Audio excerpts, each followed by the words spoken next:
بسم اللہ الرحمن الرحیم۔ یہ حدیث ہم سے محمد بن سلام نے بیان کی۔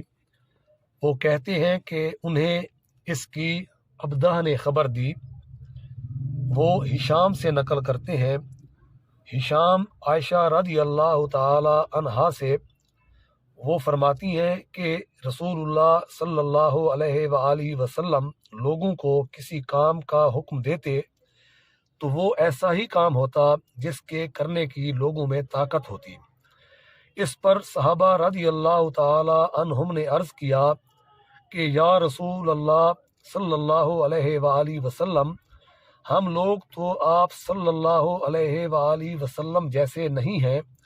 آپ صلی اللہ علیہ وآلہ وسلم تو معصوم ہیں، اور آپ صلی اللہ علیہ وآلہ وسلم کی اللہ پاک نے اگلی پچھلی سب لغزشیں معاف فرما دی ہیں، اس لیے ہمیں اپنے سے کچھ زیادہ عبادت کرنے کا حکم فرمائیے۔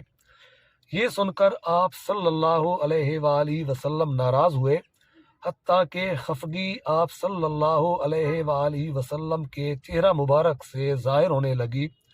پھر فرمایا کہ بے شک میں تم سب سے زیادہ اللہ سے ڈرتا ہوں اور تم سب سے زیادہ اسے جانتا ہوں، پس تم مجھ سے بڑھ کر عبادت نہیں کر سکتے۔